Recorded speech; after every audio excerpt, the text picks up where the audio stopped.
Episode की शुरुआत में ब्रदर वू को दिखाते हैं। वो अपने बिस्तर के ऊपर पड़ा होता है। वो अपने बिस्तर के ऊपर से उठता है और उसके चेहरे पर पट्टियां भी लगी होती है क्योंकि वो बहुत सारी मार खाने के बाद जख्मी होकर अपने बिस्तर पर पड़ा हुआ है। तो बैठता और कहता है ये हो क्या रहा है, क्या मैं अभी तक जिंदा हूँ। जैसे कि बाकी की सीरीज में होता है टिपिकली रीइंकार्नेशन, वैसे ही यहाँ पर भी रीइंकार्नेशन हुई है। जैसे उठकर बैठता है तो वो अपने इर्द गिर्द देखता है। वो कहता है ये क्या, मैं तो अपने अपार्टमेंट में हूँ। अपार्टमेंट तो मेरा यूनिवर्सिटी डॉर्म रूम है, यानी कि यूनिवर्सिटी में जो पढ़ता है वहाँ पर उसे एक कमरा अलॉट किया गया है। ब्रदर वो कहता है ये क्या, मैं तो मरा नहीं, मैं तो दोबारा से रीबॉर्न हो गया हूँ। इसका मतलब यहाँ पर मेरी रीइंकार्नेशन हुई है। तो वो अपनी बॉडी की तरफ देखता है तो उसकी बॉडी के ऊपर काफी सारी चोटें लगी होती है। वो कहता है मेरी बॉडी के ऊपर इतनी चोटें क्यों लगी हुई है। अपना हाथ उठाता है और अपनी बॉडी के अंदर महसूस करता है। वो कहता है मेरे पास तो कोई भी कल्टीवेशन की पावर नहीं है, जीरो पावर है। ऐसा कैसे हो सकता है, मैंने पूरे 30,000 साल तक कल्टीवेशन की पावर को हासिल किया और गॉड लेवल पर पहुँचने वाला था। यहाँ पर वो मैं अपनी पिछली लाइफ के बारे में बताता है कि वो कैसे मरा है। वो कहता है तुम सभी लोग बहुत ज्यादा कमीने हो। जब मैं अपनी एक्सट्रीम लेवल पर पहुंचने वाला था 30,000 साल की कल्टीवेशन के बाद सुप्रीम स्वॉर्ड वेनेरेबल राम में पहुंच चुका था और बहुत ही जल्दी गॉड किंग लेवल पर पहुंचने वाला था। जुन जुई टीम के बहुत सारे एक्सपर्ट्स ने मिलकर मेरे पर एक साथ अटैक किया। उन सभी लोगों ने मिलकर अटैक किया जिसकी वजह से मैं उन सभी को रोक नहीं पाया। सारे लोगों के साथ फाइट करने के बाद मेरी एनर्जी एग्जॉस्ट हो गई। वहाँ पर जो स्पेस थी उसके अंदर भी क्रैक्स पड़ने स्टार्ट हो गए। तो मुझे लगता है कि वहाँ पर बहुत सारे एक्सपर्ट्स की इतनी सारी कल्टीवेशन एनर्जी को रिलीज करने की वजह से स्पेस के अंदर क्रैक्स पड़े। स्पेस भी सबका बार नहीं उठा पाई और मुझे उठाकर यहाँ पर फेंक दिया। या फिर ऐसा भी हो सकता है कि उन लोगों ने मुझे वहाँ पर मार दिया और मैं यहाँ पर रीइंकार्नेट हो गया हूँ। इस वक्त मैं वक्त में 30,000 साल पीछे आ चुका हूँ, अपने उस वक्त में जब मैं यूनिवर्सिटी का एक स्टूडेंट हुआ करता था। ये तो उन सभी लोगों के लिए एक बहुत बड़ी चिंता की बात है कि मैं दोबारा से रीबॉर्न हो गया हूँ। बस इंतजार करो जब मैं जुन जुई टिंग में वापस जाता हूँ और उसके बाद मैं उन सभी को अपने पाँव के नीचे रखूंगा, सभी से बदला लूंगा और सभी को मार डालूंगा। ब्रदर वो अभी वहीं पर बैठा अपनी बैकलैश मेमोरीज के बारे में सोच रहा था। उसी वक्त दरवाजा खुलता है और उसकी गर्लफ्रेंड वहाँ बाहर से अंदर आती है। वो उसे देखकर कहती है तो फूफू तुम फाइनली उठ ही गए। तो इस लड़की का नाम ली मैंग है। वो उसे देखते पहचान जाता है और कहता है ये तो ली मैंग है। फिर साथ ही वो कहता है मुझे याद आ रहा है कि मेरी बॉडी की हालत इतनी बुरी क्यों है और मेरी बॉडी के ऊपर इतनी चोटें क्यों लगी हुई है।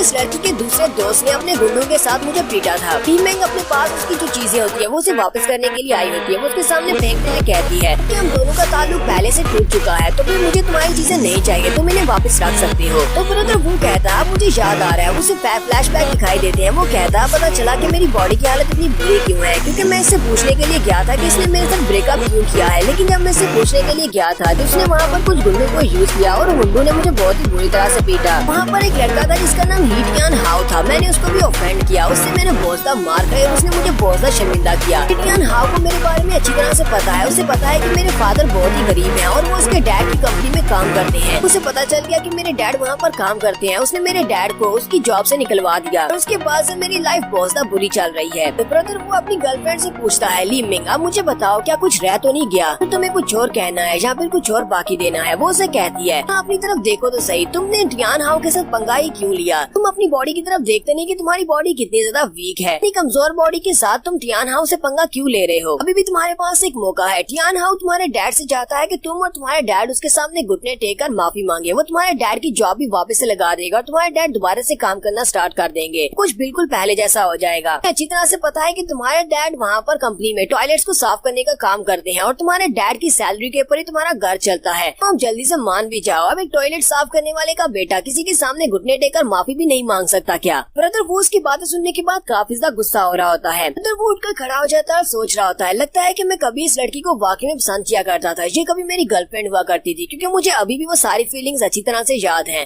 तो ब्रदर वो ली मैंग से कहता है जाकर अपने टियान हाउ को बता देना कि मर्द किसी के सामने अपने घुटने नहीं टेकते और ना ही मैं और मेरे फादर तुम्हारे उस टियान हाउ के सामने अपने घुटने टेककर माफी मांगेंगे। मैंग उसे कहती है तुम अभी भी यहाँ पर टफ बनने की कोशिश कर रहे हो, क्या तुम लास्ट टाइम वाली बार भूल चुके हो। ब्रदर वो उसे कहता है जाकर अपने टियान हाउ को इस बारे में बता देना कि जब भी उसका मूड हो मुझसे फाइट करने का तो मेरे पास चला आए, मैं उससे फाइट जरूर करूंगा। ली मैंग उसे कहती है मैं तो यहाँ पर बस तुम्हें वार्निंग देने के लिए आई थी अपनी पास्ट फीलिंग्स को देखते हुए, क्योंकि हम दोनों में कोई ना कोई ताल्लुक तो था। लगता है कि तुम्हें यहाँ पर हीरो बनने का शौक है, ठीक है मरो फिर। और दरवाजा बंद करके वहाँ से चली जाती है। तो वो कहता है लगता है कि पहले मुझे अपनी इंजरीज को हील करना होगा, क्योंकि लास्ट टाइम की मार्क इंजरीज मेरी बॉडी के ऊपर अभी भी हैं। उसके बाद मुझे अपनी कल्टीवेशन को रिकवर करना होगा, उसी के बाद मैं उनसे मिलने के लिए जा सकता हूँ, क्योंकि फिलहाल तो मेरी बॉडी बहुत ज्यादा वीक है। वहीं पर अपने बिस्तर पर बैठ जाता है और कहता है ये तो अच्छी बात है कि 30,000 की कल्टीवेशन वाली लाइफ से सारी कल्टीवेशन टेक्निक्स मेरे पास हैं, वो मुझे याद हैं। तो वो कहता है तो फिलहाल के लिए सबसे ज्यादा अच्छी टेक्निक तो मेरे लिए यही रहेगी 9 हाउस की रिफाइनमेंट आर्ट। इसकी मदद से मैं की रिफाइनमेंट स्टेज को आसानी से हासिल कर पाऊंगा। ब्रदर वो वहीं पर बैठकर कल्टीवेशन को स्टार्ट करता है। वो कहता है अपनी उस नई टेक्निक की मदद से मैं बहुत ही जल्दी की रिफाइनमेंट स्टेज पर पहुंच जाऊंगा, जो कि की रिफाइनमेंट की सबसे पहली स्टेज है। ब्रदर वो कहता है जब हम लोग कल्टीवेट करते हैं तो हमारी इंजरीज बहुत ही तेजी के साथ हील होती हैं। जब वो कल्टीवेट करना स्टार्ट करता है तो उसकी बॉडी के अंदर से की पावर निकलती है और इसी के साथ ही उसके सर के ऊपर एक तलवार निकलती है। वहाँ जो की पावर है वो स्वर्ड टाइप की पावर है। ब्रदर वो इसे देखकर काफी ज्यादा खुश होता है क्योंकि ये उसकी अपनी ही तलवार है। वो कहता है ये तो मेरी स्टार स्वर्ड है। ब्रदर वो कहता है लेकिन ये वाली स्टार स्वर्ड ये की रिफाइनमेंट स्टेज के ऊपर तो मेरे पास नहीं होनी चाहिए थी। लगता है कि पास मेमोरीज से ये वाली स्वर्ड अभी तक मेरे पास है, या फिर मेरी कल्टीवेशन बेस बहुत ज्यादा पावरफुल है। अगर किसी दूसरे कल्टीवेटर ने इसको देख लिया तो मेरे लिए काफी बड़ी मुसीबत हो जाएगी।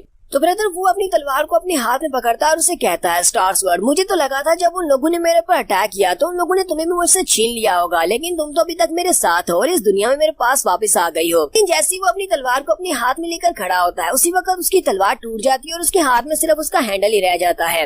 ब्रदर वो कहता है मैंने इस बारे में क्यों नहीं सोचा, क्यों मैंने वहाँ पर तुम्हें यूज करते हुए बहुत ही जबरदस्त फाइट की थी। तुम्हें भी तो बहुत ज्यादा इंजरीज हुई होंगी, इसी वजह से तुम टूट गई और अब सिर्फ तुम्हारा हैंडल ही बचा है। जो अपनी तलवार के टूटने के बाद उसके टूटे हुए टुकड़ों को भी अपनी बॉडी के अंदर एब्जॉर्ब कर लेता है, जिससे उसकी कल्टीवेशन लेवल फर्स्ट लेवल पर पहुंच जाती है की रिफाइनमेंट स्टेज पर। ब्रदर वो कहता है अब जबकि मेरी इंजरीज काफी हद तक हील हो चुकी हैं तो मुझे यहाँ पर अपनी स्ट्रेंथ को चेक करना चाहिए। उठ कर खड़ा होता है और सामने वाली दीवार की तरफ पंच करते हुए एक स्ट्राइक लगाता है और कहता है चलो देखते हैं कि मेरे पास कल्टीवेशन की पावर आई है या नहीं। की को रिलीज करता है तो दीवार के ऊपर एक स्क्रैच पड़ जाता है। ब्रदर वो कहता है यहाँ पर मैंने सिर्फ और सिर्फ अपने हाथ को घुमाया है, ये कार्डिनल मार्शल आर्ट्स की टेक्निक थी, लेकिन फिर भी इसके अंदर काफी सारी की पावर थी। फिर साथ ही ब्रदर वो कहता है पियानो को लगता है कि मैं और मेरे डैड उसके सामने अपने घुटने टेककर उससे माफी मांगेंगे। मैं तो बस इंतजार कर रहा हूँ कि कोई मुझसे माफी मंगवा कर दिखाए। नेक्स्ट सीन गार्डन का दिखाया जाता है। वो अपने रूम से बाहर निकलता है और एक पेड़ की डाली के ऊपर जाकर बैठ जाता है। वो वहीं पर बैठकर भी कल्टीवेट कर रहा होता है ताकि वो नेचर की प्योर की पावर को बॉडी में एब्जॉर्ब करके अपनी कल्टीवेशन को बढ़ा सके। फिलहाल के लिए तो इसके लिए ज्यादा जरूरी यही है कि वो अपनी कल्टीवेशन को बढ़ाता जाए। वो वहीं पर बैठे बैठे अपनी कल्टीवेशन को बढ़ा रहा होता है। उसे वहाँ से काफी सारी स्पिरिचुअल एनर्जी भी मिलती है।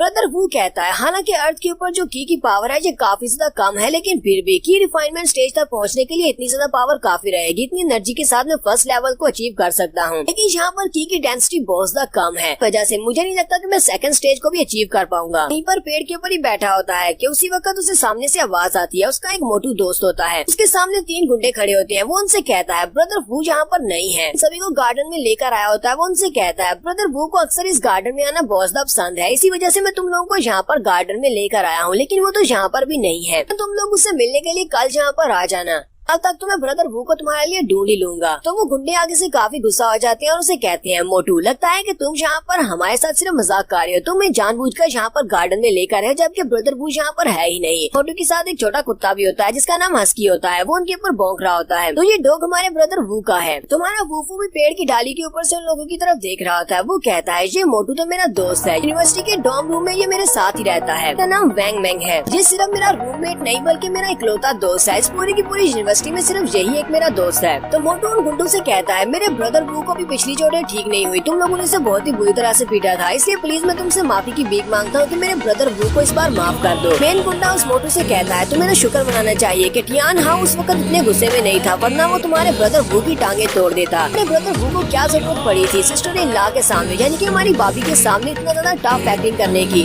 तुम्हें यहाँ पर माफी मांगने की जरूरत तो बिल्कुल भी नहीं है, क्योंकि हमारा टियान हाँ ब्रदर वू को तो बिल्कुल भी नहीं छोड़ेगा। तो उनमें से गुंडा आगे बढ़ता है, मोटू को एक जबरदस्त पंच मारता है जिससे वो मोटू नीचे गिर जाता है। मोटू के नीचे गिरने के बाद हस्की उनकी तरफ घूर घूर कर देख रहा होता है, साथ ही उनके ऊपर भौंक रहा होता है। तो मेन गुंडा अपना बैट उठाता है और कहता है लगता है कि तुम्हें भी मार खानी है। जैसी बैट के साथ उस डॉगी को मारने के लिए आगे बढ़ने लगता है, मोटू उसको कवर कर लेता है और कहता है प्लीज इसके साथ ऐसा मत करो, ये तो बस बेचारा एक बैट है। मोटू उन लोगों से कहता है तुमने लास्ट टाइम हमारे ब्रदर वू को बहुत ही बुरी तरह से पीटा था, वो अभी बिस्तर के ऊपर आराम कर रहा है, अगर तुमने इस बार और उसे पीटा तो वो नहीं बच पाएगा, वो मर जाएगा। उसे कहता है तो इसका मतलब तुम्हें पहले से पता था कि वो अपने रूम में है, फिर भी तुम हमें यहाँ पर इस गार्डन में लेकर आए, इसका मतलब यह है कि तुम भी हमसे मार खाना चाहते हो। वो अपने साथियों से कहता है चलो जल्दी से आगे बढ़ो और इस मोटे से बैंगन का भरता बना दो। तो एक गुंडा जल्दी से जंप करते हुए उसे पंच मारने के लिए आगे बढ़ता है। वो जैसे से पंच मारता है तो उसका पंच वहीं पर रुक जाता है, क्योंकि हमारा ब्रदर वू वहाँ पर एंटर हुआ था। वो उसका हाथ पकड़ लेता है और साथ ही उसके हाथ को मोड़ते हुए उसकी हड्डियां तोड़ रहा होता है, जिससे वो लड़का चिल्लाना शुरू कर देता है। लेकिन साथ ही ब्रदर वो उसके चेहरे पर एक जबरदस्त किक मार मारता है जिससे उसके मुंह से ब्लड निकलता है और वो उड़ता हुआ पीछे जाकर गिरता है। फिर साथ ही ब्रदर वो उनको यहाँ पर वार्निंग देता है और कहता है सभी लोग यहाँ से दफा हो जाओ इससे पहले कि मुझे गुस्सा आ जाए। यहाँ पर हम लोग अपनी फर्स्ट एपिसोड का एंड करेंगे। एपिसोड की एक्सप्लेनेशन अच्छी लगी हो तो कमेंट करके जरूर बताइएगा। चैनल को सब्सक्राइब कर दें, वीडियो को लाइक और शेयर कर दें। शुक्रिया।